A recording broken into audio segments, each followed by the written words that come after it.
Good Choices, a holistic conversation about dance, art, and life with Sabine Parzer. Hi everybody, this is Sabine. I am back with another series of podcasts. It's been a long time. I was planning on doing another podcast series starting last fall of 22. And then a bunch of life circumstances kind of crossed my way. As some of you know, I had to let go of my yurt, unfortunately. Also, some family affairs took up a lot of time. But I didn't want to let go of the podcast, so I decided simply to wait and to find the right time. And here I am starting again, and I'm super happy. I will be recording with about 12 artists in the next weeks. We will spread out the publications of the podcast throughout the summer. I want to thank already ahead Bianca Bauer for being my lovely editor. And I'm super excited about a bunch of really interesting people that I get to talk to. Friends, colleagues, pioneers in the field of dance. So, speaking of pioneers, I got to talk to my dear friend Nita Little. Nita is one of the founders of Contact Improvisation back then in the 70s. She was a seminal force in creating the form even before it was Contact Improvisation. I think everybody who's met Nita will never forget her because she's so particular. She has so much fire, so much passion for dance and Contact Improvisation. So Nita has had the honor of studying with some of the most prominent pioneers of modern dance, José Limón and Judith Dunn. She went to Bennington College in the 70s, where she met Steve Paxton and where they co-created the form of Contact Improvisation together. They were researching it even before it was called Contact Improvisation. Nita has a PhD in performance studies from UC Davis. She has been researching the articulation of presence and creative actions of embodied attention. A lot of Nita's work centers around attention, embodiment, articulation. She's a writer, she's a researcher, she's a scientist, she's a performer, she's a choreographer. She's also the founder of the Institute for the Study of Somatic Communication, which has an international network of people, ensembles and groups that work with her. She's also a clinical and medical hypnosis and NLP practitioner and a performance coach. But Nita is also a fantastic dancer, choreographer, a writer, a scientist, an all-round, super passionate investigator into the form of dance and Contact Improvisation. And I'm truly happy to have such a lovely connection with her, and I'm truly happy to share her information with you. So welcome, Nita Little.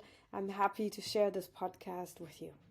So, hello, Nita, my dear friend. It's so good to see you. Thank you, Hi. Sabina. How are you? I'm very well.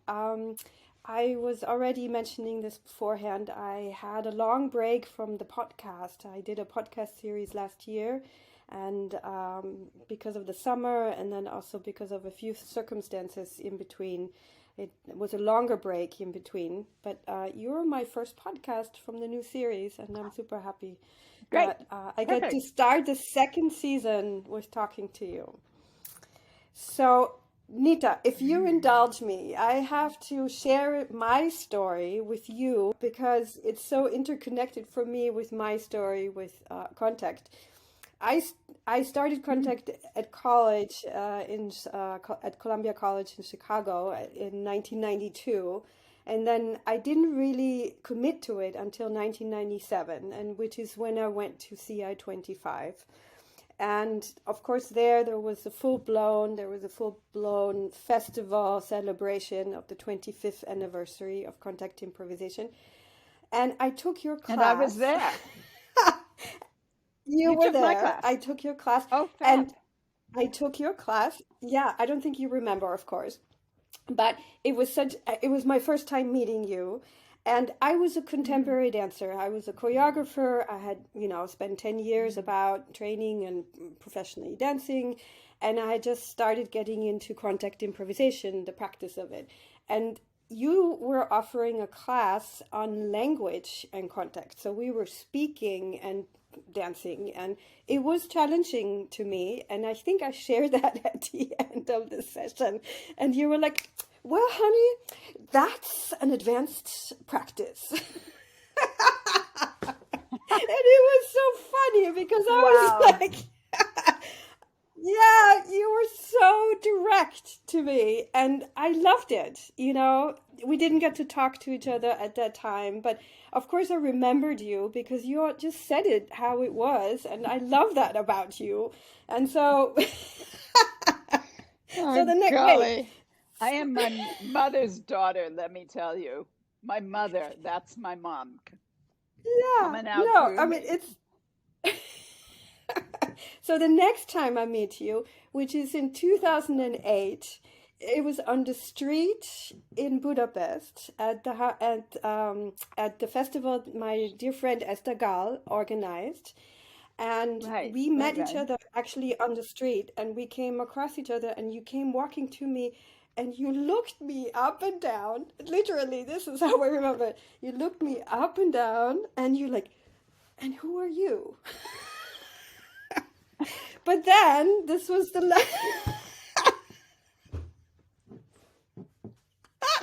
Oh my God, you're describing such a character. But I felt like you were actually genuinely interested in me, and we ended up having a conversation, and then we were both on the teachers team, and I got to meet you at the festival. We had a few different meetings, and then there was a performance, and I was really nervous before the performance, and we didn't really know each other, but you just kind of took me aside, and you gave me like a 5-minute coaching right before the performance. I don't know if you remember that, but I felt so seen by you right away, and so taken seriously as a teacher and as a performer, and then we just hung out together. So that was 2008.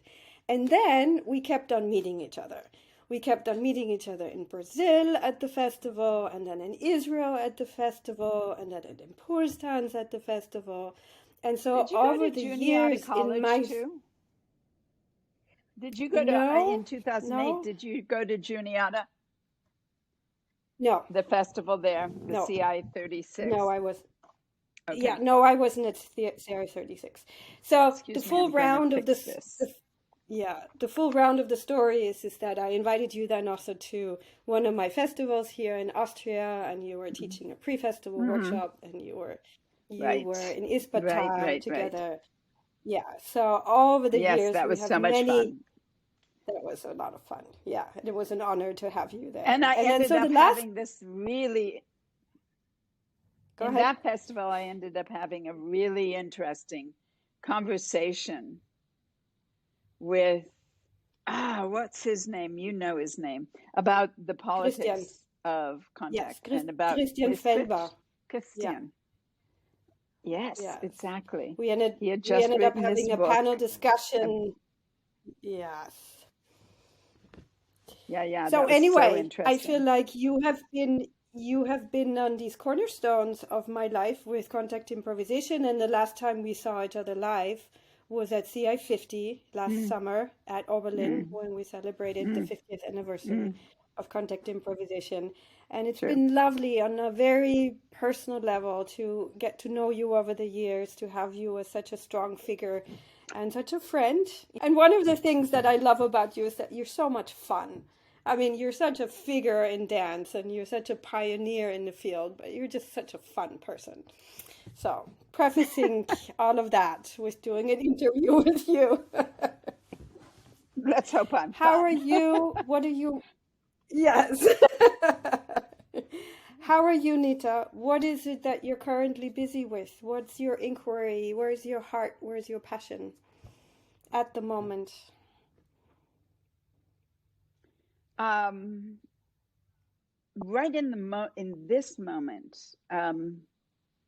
I am returning to get to know, and maybe, returning to get to know the contact improv community in the United States. I've spent so much time in Europe, coming and going from Europe rather than being here.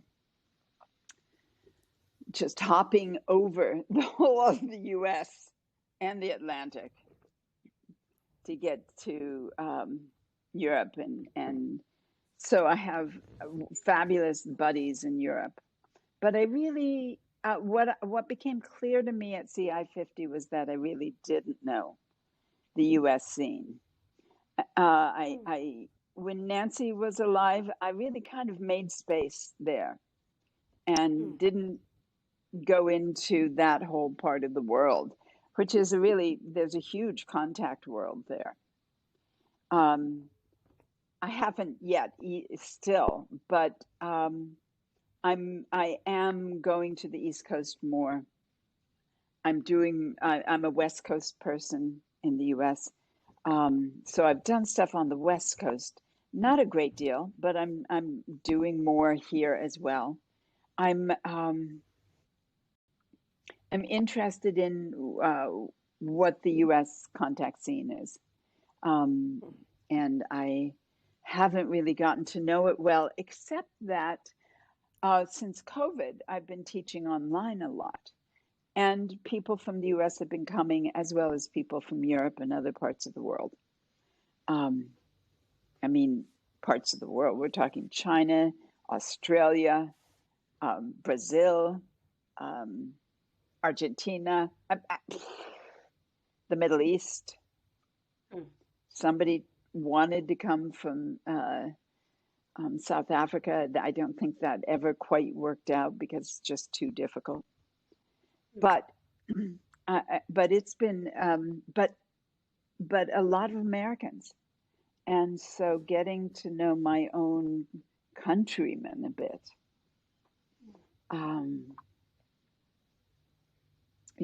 I've kind of been this silent being somewhere in the back.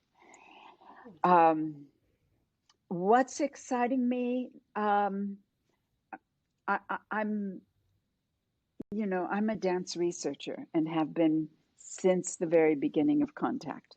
I almost consider Contact a research practice, and research into what I now call, and what I was teaching online during COVID, relational intelligence.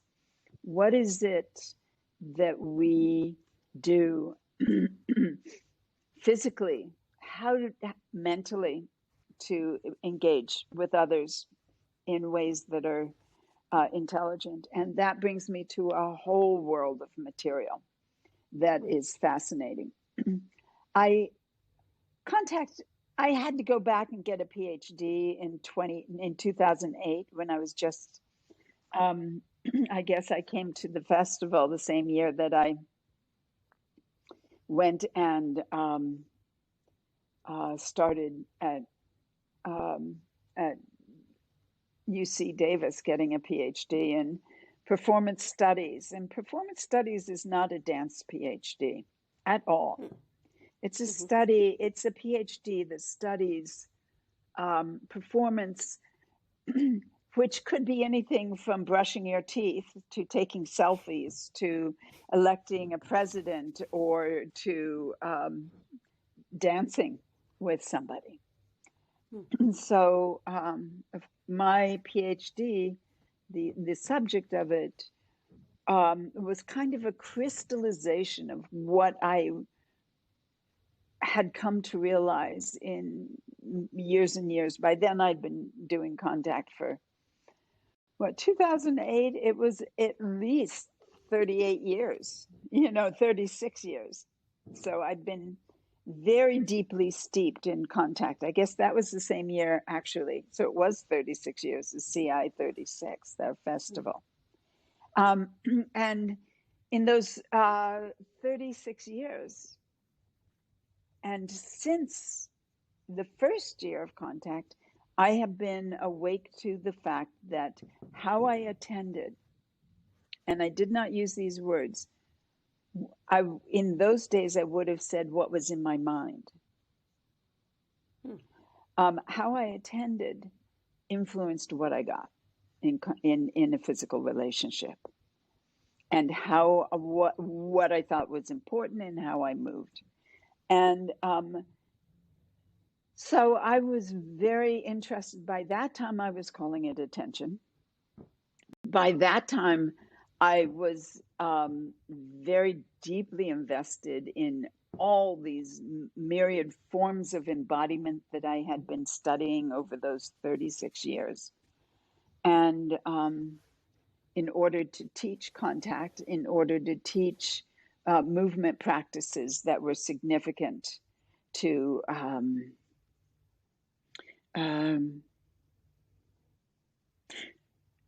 being able to work together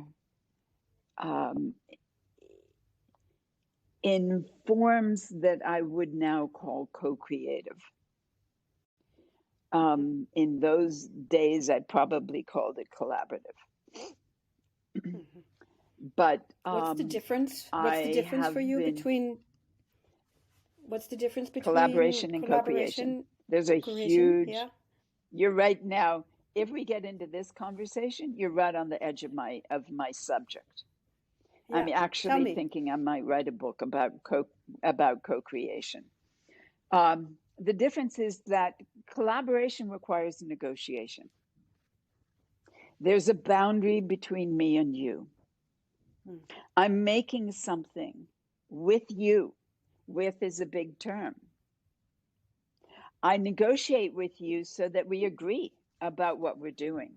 So we're constantly looking for actions of agreement in a collaborative practice.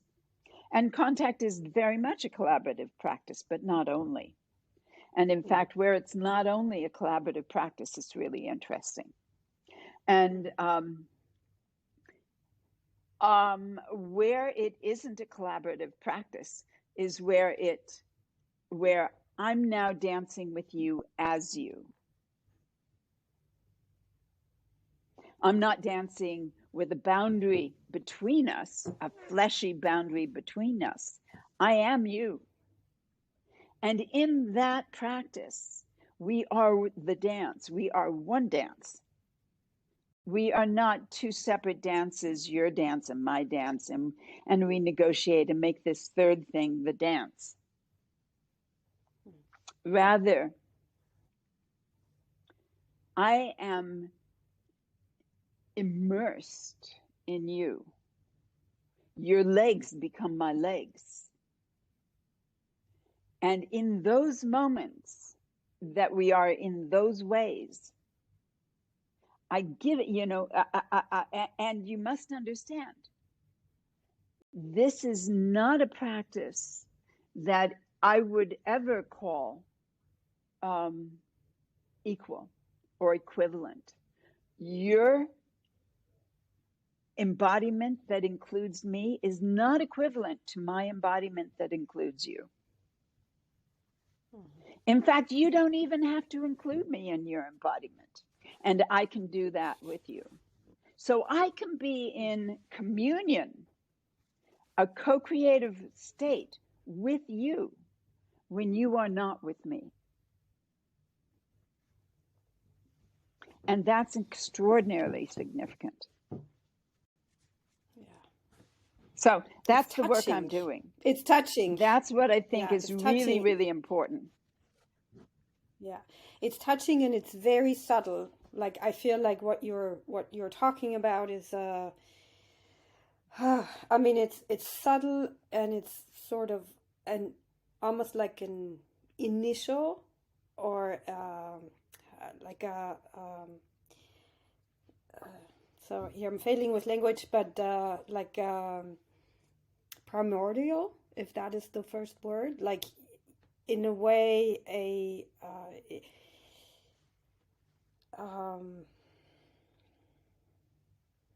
don't know. You tell me what the word is since it's where you're at. But when I'm listening to it, I have a deeper sense of freedom and I have a deeper sense of connection at the same time, which goes deeper than what you're talking about in terms of collaboration.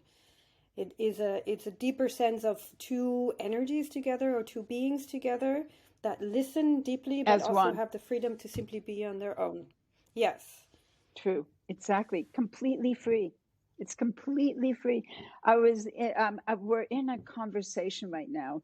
The people who who were with Steve Paxton at the moment that Contact was emerging at Bennington College. We were students, he was a teacher, and we were working with him. And Steve really refused to teach this thing. He didn't know what he was doing. I mean, he will tell you, he didn't know what he was doing. He knew there were certain things he was interested in. He was interested in reflexive action and in exploring how safely, how could people trust their bodies, that the body would show up with its intelligence. Excuse me. The body would show up in its intelligence in dancing with somebody in these extraordinary moments of meeting that were death-defying, quite frankly.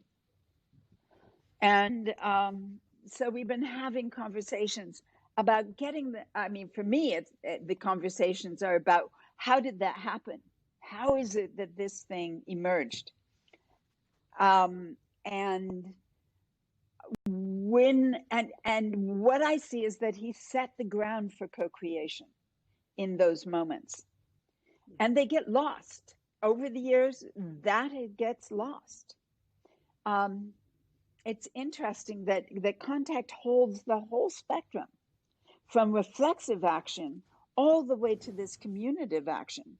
So Steve was reminding me of a performance that Steve, Nancy, Kurt Siddle, and Nancy Stark-Smith. Steve, me, Nancy Stark-Smith, Kurt Siddle did, probably in around 1970. I don't know if it was a reunion performance. Could have been in 73, 74 in Berkeley. In that performance, I remember this moment he describes in which he and Kurt went running at each other, both with the idea of jumping into the other's arms, right? Jumping onto the other guy. And what happened was they met horizontally mid-air, with their arms reaching out to each other, right? They arrive, and of course, nobody's catching nobody. So there they are, 3 feet off the floor. They go boom, right? But when that happened, Kurt put his hand under Steve's head. So Steve landed with Kurt's hand underneath his head. What's the reflexive action that does that?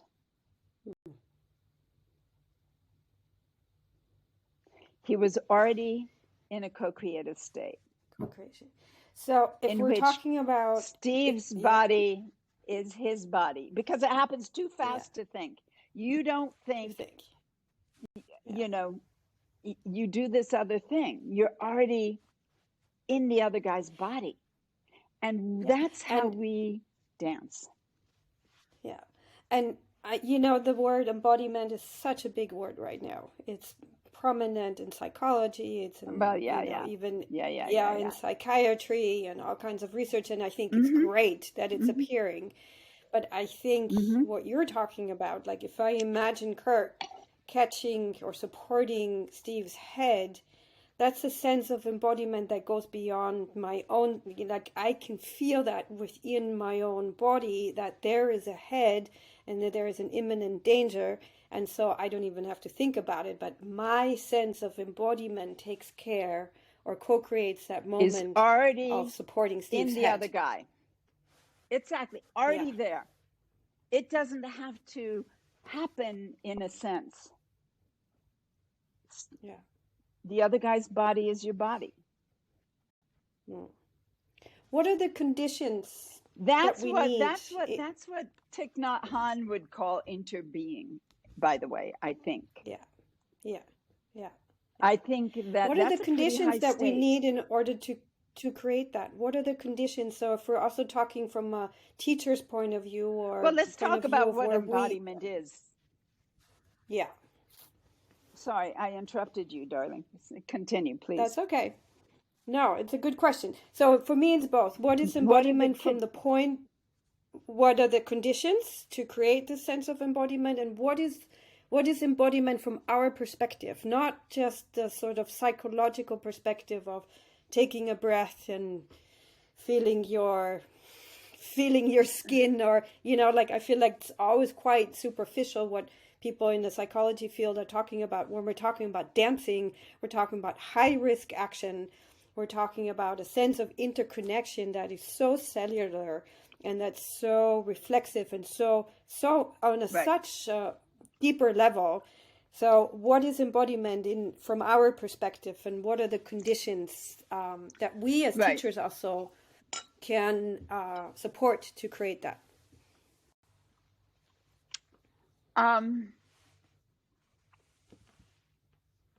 First of all, I have to deal with what embodiment is, because I think it needs to be made really clear that embodiment is not one thing. There is not a embodiment. There are embodiments. Just as there is no mindfulness, there are mindfulnesses. And the idea of a singular one thing is to exclude all dance. Dance is this play of many forms of attentive organization, physically attentive. First of all, in my PhD, I wrote about attention. The body is a mind. The body doesn't have a mind. The body is the mind. If the human being is alive and moving, where there is body, there is mind. But also, where there is mind, there is body. And that part is important to understand. That you take this body knowing with you when you are present in the world, to the world, as the world. All of those are different embodiments. The issue is that culture and language has organized and defined embodiments through such things as prepositional use. I am walking through a forest means I'm not the forest. The forest is something separate from Nita. Nita's walking through it.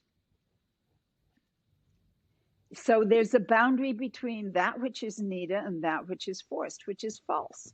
On an embodied level, that's false. I can walk as a forest. And when I walk as a forest, I'm a different embodiment altogether. So now you've got a completely different way of understanding things. Culture limits embodiments. Why? Well, we do that. We do that so that you will be a functional human being within societies, meaning you'll do the work you need to work so society gets done what society needs to do. And you're 12 years at least, 18 years probably. Some of us much longer of training in embodiment that says, keep your eyes on this board. Stop wiggling in your seat. It's training your attention and telling you what's significant, values, the values. So what you value, you will embody. It will be a physical reality. Why? Because attention is physical. So I've done a ton of work here. The girl needs to write the book after all. It's just such a big deal. Anyway. So so Nita, from the perspective of a teacher, you know that I teach a lot of teachers. From the perspective of a teacher, what kind of conditions can we as teachers offer for people to enter this state of co-creation and deepen our sense of embodiment with each other? Well, the first, probably most important thing is to allow your attention to be physical. If you don't know how to allow your attention to be physical, you think you begin and end at your skin. And that the only way you can identify is with your skin sac. I work to identify with my attention. Where my attention goes, I am.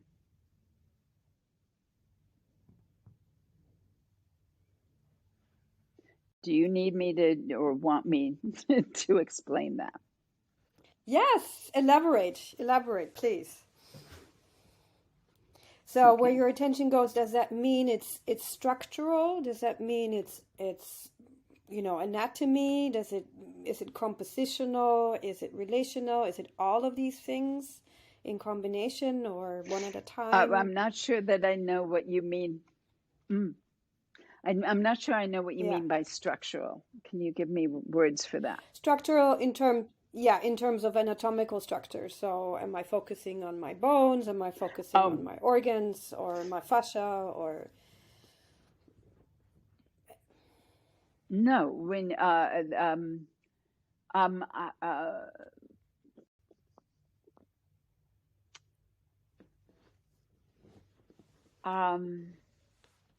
if you look around your room, and you proprioceptively understand space, right? The space around you. I don't know. For me, there's a few chairs in this room, and then there's space around the chairs. And if I do this sweep, I feel the textural difference between the chair and what it offers and the space and what it offers as well. I'm touched by the space. If I allow myself to be the size of the room, and I can do that. I can be the size of my skin, but I can be a size that's larger than my skin. I mean, if I drive a car, for instance, I'm going to be the size of the car at least, if not the size of the space around the car that the car needs. And that is a touch-based size. It's not a idea. I am tactily present, getting tactile feedback from the world constantly. If you feel the ceiling right now, I don't know the room you're in, but you can feel it. Just draw your head across the ceiling like this, so you can feel where that ceiling is.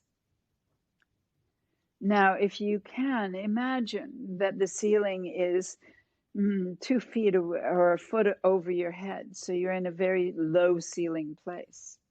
And the head feels completely different. In fact, you feel very different. Your embodiment is different. If the ceiling were suddenly to disappear and you're outside, what's happening now? There's sky above your head. How's your head feel? Totally different.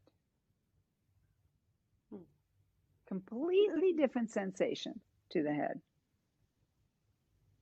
You lift your hand and the ceiling is a foot away. Is a totally different lift than if you lift your hand. The hand itself feels different if the ceiling is not even there and it's blue sky. Right? That's embodiment. So just that the fact that I am a spatial being means that I am a mind that is also physical, and that where my mind goes, I will go. And that happens conceptually as well. There's this wonderful book that I think I bought and gave away once about mathematics in the body. To be able to think conceptually, mathematically, you have to have a body.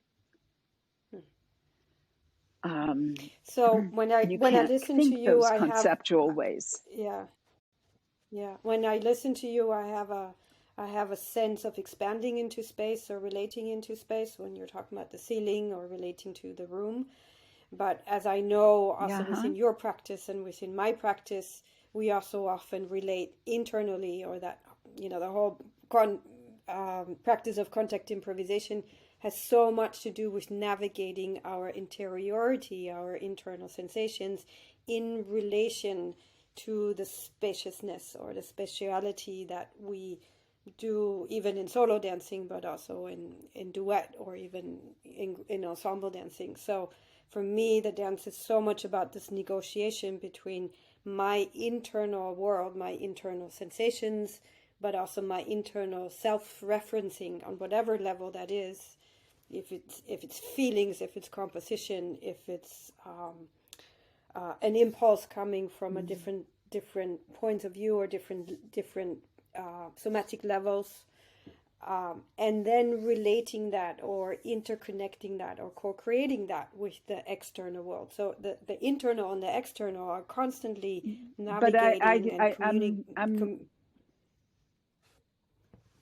But that's a perspective from a view.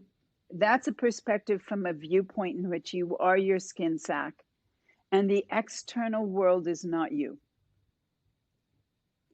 Okay. If I identify with my world, then the sensation I have, for instance, let's take it to a contact dance. The sensation I have of your legs are my legs. It doesn't go through that boundary of the feeling I have is not about you. The feeling I have is me.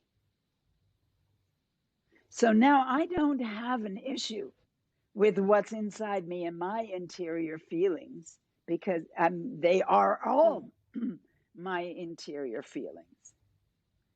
It's a totally different perspective. It is saying, I am stopping, and I do this very consciously, stopping the practice of making everybody outside and me just paying attention to my skin in.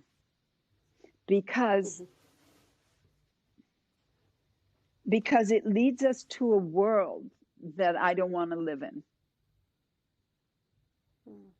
anymore. I'm tired of that world. It's an abusive world. I'm tired of it. I want a world in which if we're falling down, my hand goes beneath your head because it can. And it's not because I'm a nice person. Yeah. I don't have to. If I have a boundary, I have to have ethics that control the relationship between you and me and how we behave together. I have to be an ethical person. If on the other hand, you and I are, if you are me, here's the question. Do I have to have ethics about how my body behaves within my body?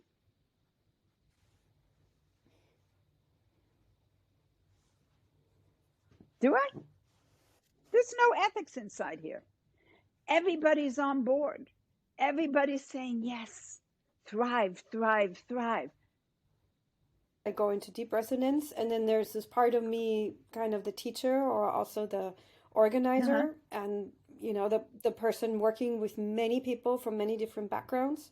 And so my question, or my question inside of me is that there's huge tons of layers of conditioning, and to put it out there and to say, oh, just be an interconnected person is a high level of expectation. No, we can't do that. We can't do that. We have to be able to do all of it. I have to have a skin sack. I have to have a boundary sometimes, and I have to be able to let that boundary go. We don't live in a world that is at all ready for what I just described, except incidentally, except in the dance. And if we don't practice it incidentally, we never understand that tree is me. And I can, and when the tree's branch gets cut, I will feel it. I am feeling it. People don't know how to do that. They don't know how to experience as one another. In fact, it's scary to do that, but it isn't. It's just, oh my God, it's such an extraordinary state. Exactly. That's what we have the practice of dance for. And it's not even aimed at it. I feel like sometimes it's exactly when we actually let go of aiming for something, that's where we end up. It's just in the joy of dancing, in the flow of dancing, in the juice of it, in the risk of it, in the confusion of it all. It's when we actually get to the state of being, and then it's a co-creation. Yeah. And it is so interesting to me that as dancers, we have the possibility of being extraordinary researchers into what a human being can be. This is an end of the scale of being a human being that is not practiced. Why? Because you're not controllable at that level. You're boundless. You start to reach the boundless. You head that direction because you are your mind. Minds are boundless unless they are tightly controlled. And the way to really start to tightly control that mind is by tightly controlling that body. Anyway, I am, as you already know, kind of a radical activist for relational intelligence. The source, I'm talking about relational intelligence here, because the intelligence you get, the information you get when you're in communion with someone is instantaneous. It's faster. It doesn't have to cross a boundary. It doesn't have to be negotiated. It's already done. What you know, I know. There's a quote on your website by Davide about you, which is called, Nita is a cross between a scientist and a shaman. And I feel like you're talking about this. Yeah. I think it gives us a flavor of what you're talking about, because it's, on the one hand, it's super scientific, and on the other hand, it's the big mystery of life. I mean, it's incredibly intelligent, it's incredibly specific, and it's incredibly interconnected. And I had a whole list of questions for you, but at the same time, everything was already in the things that you said. Like, I didn't need to ask you the specific questions, because you actually talked about all the things that I wanted to ask you. So I think that is also within, that is within the realm of being interconnected and saying this is where it's at. It's relational. It's even relational across a Zoom conversation. You know, the fact of the matter is that everything we do is relational. dance is a relational practice. That's why dancers need to be the researchers into what it means to be embodied, in embodied states, the qualities and practices, what this embodiment begets that kind of relational practice, and this kind of embodiment begets this other relational practice. And it's not as static as that. I mean, as a dancer, I'm constantly, each moment can be a variation of embodiments. But this is a very, very deep subject. There's so much more to talk about. I mean, we need to talk about the imagination. We need to talk about the consciousness and subconsciousness, what that is. We need to talk about what intuition is. We need to, it's an immense subject that really all comes out of dancing. For me, it's not book reading that I'm relating to. Yeah, I have read a lot of books because I went and got the PhD, so I can do that. Yeah. But I really study embodied practices through dancing. So Nita, we're almost done at the end of our podcast, and so much is in there. Yikes! But to maybe bring it. Yikes! How did it go for you?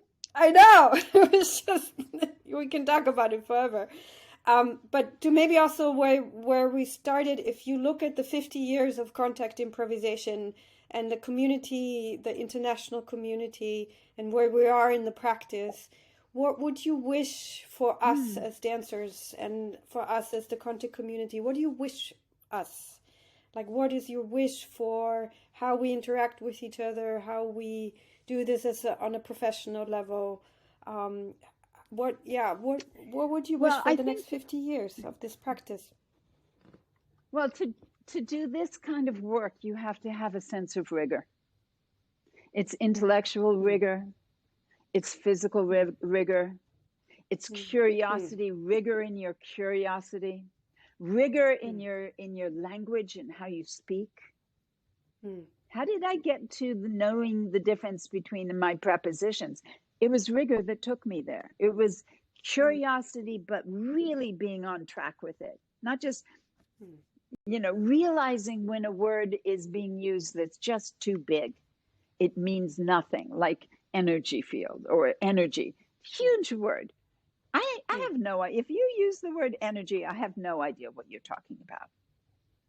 I need you to bring that down to something very specific so that I understand and can work with it and start to embody that thing that you maybe are talking about. So I think there's a certain kind of rigor that we need as contact dancers because we're dealing in a very amorphous world. Yeah, go ahead. Can I ask you for another word? Let me just say this one thing. Yeah. Let me say one thing. But we are also, it's extraordinarily pleasurable to do contact improvisation and to do the dancing that comes from that. Dancing that is somatically based dancing. Really joyful, really good feelings. I just wanted to ask you about the word rigor because I know what it means, but I'm also wondering if if you can explain it, because I feel like rigor is very close to the word discipline also, and that has some tough connotations or for some people it has some conditioning response to it. So could you elaborate on rigor? Right.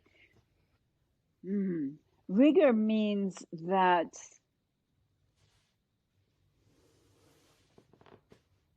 you'll go a little further because you're interested, because there's something important there.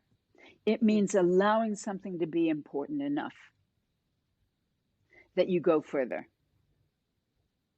It means, and now I'm going to counter it against pleasure, because we live in the US, there's a great big pleasure culture that happens in dancing. Pleasure culture, and then there are disciplined dancers, right, who are very rigorous in their physical practice. I'm asking for rigor in not just physical practice, but in the mind-body practice. And that means that there's interest, excitement, willingness, understanding importance, feeling that importance, and going that direction, going into the importance of it, which is different than hanging out in it, just reveling in the pleasure. It's great to revel in the pleasure, but you'll never get to what I'm talking about if that's what you're doing. Because it's not enough. Pleasure is never enough. It's a beginning, and maybe always have pleasure, but it's not enough. It's also a distraction. It won't take us to healing the earth. It won't take us to healing our relationships. It won't take us to healing our relationship with ourselves. It won't take us in understanding what a self is. It won't take us into those fields where we can understand that the self is this flexible, much more movement-oriented being. You know, it is a mind. The self is a mind. And that's a spatial phenomenon. Anyway, you got me going, girl. Lovely. I got you going. I asked you what are you busy with? That's what I wanted to know. So well, as you can tell, I'm a passion-driven person, so the rigor part is easy. It's just so easy. I care. To me, rigor is another word for care. Yeah, and commitment, deep, passionate commitment. And I think that's beautiful because I feel like you embody that as a person, you embody that with your career, but you also embody that of how you relate to other people. So I feel like how you have always met me was also on that level of, oh, I see your passion. I have felt always seen with my passion for dance. And then it doesn't really matter where we are in our different developments, but you know, that's where we resonate. And I love that. Yeah. So thank you for that. I do too. I love, and I'm quite impressed with all you've done, Sabina. The school that you've created, absolutely significant and important for people to really step into somatic levels of understanding being. Thank you so much. I love you. I have to just say that publicly. I love you, Nita. I love you too. Thank you for the work that you do. Thank you, Sabina. I hope we see each other sometime soon. I will be coming to Austria, so I will look. Let's make some plans, okay? For sure. I'll talk to you soon. Bye-bye. Okay, babe. If you would like to know more about holistic dance and the Holistic Dance Institute, please visit us at our website www.holistic-dance.at. Holistic dance is an invitation to transformation through dance, movement, and touch. It was founded by me, Sabine Parzer, in 2010. It is a mix of different methods, a dynamic cross-method approach from dance pedagogical, dance and body therapeutic, systemic and holistic methods. We offer authentic movement, integrative contact improvisation, somatics and applied anatomy, improvisation, ecosomatics, and many more elements. I offer holistic dance workshops, I offer single sessions, I offer teachers trainings, embodiment trainings, advanced teachers tracks, year groups, and retreats. I would be very happy to see you at one of our events. And if you have any questions, please write me an email.